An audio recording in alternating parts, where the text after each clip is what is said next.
Welcome to the monthly market report, August 2024 edition. I know it's September, but we got to get the data before we can actually give it to you. The month of August is over, and it is an opportune time to analyze the Miami-Dade single family and condo market. These are two separate markets. So we're going to take a quick look on how the city is performing.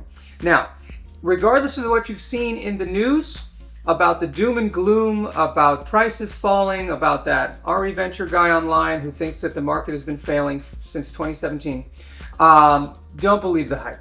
Here is the real data. And the real data is that all market segments are up year over year, except for the Miami-Dade condo market. That's countywide, and that's only down 1.7%. Now, why? There's a couple of different headwinds that the condo market in particular has been fighting. Number one, insurance. The condo market insurance is upside down, and those premiums have gone up 200 and maybe even 300% in some areas, which definitely increased the carrying cost of a lot of these condo owners, compounded by the fact that we've had that new law which Governor DeSantis had put into place in May of last year, which basically states that all of these condominiums have to have at least 10% in reserve, and they can't put any of their engineering work or structural work up to a vote. They've got to get it done. And so a lot of buildings were in the process of making repairs and updates that have now had to increase the amount of work that they're doing, causing to lead to increases of about 30 to 40% in a lot of these condo fees. That has definitely brought down the value of older condominiums who were not holding reserves and had a lot of work that they needed to do. But that being said, that sounds like a lot. It's only down 1.7%. And if we look at the city of Miami has a lot of newer condominiums.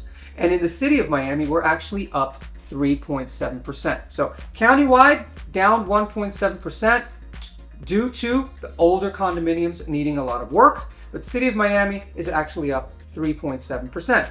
If we're looking at the reason for the increases, it's because of inventory levels. Inventory levels are still below pre-COVID levels. That has led to an increase in price. Affordability is getting better though as interest rates start to drop. And in about a day, because it is September 17th today, we will see a drop in the Fed's overnight lending rate.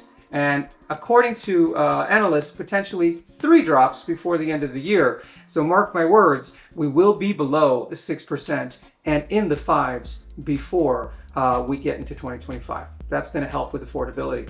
Now, if we're looking at single family homes, the median price of single family homes in August 2024 is at $665,000, which is up 6.5% from the $625,000 of last August.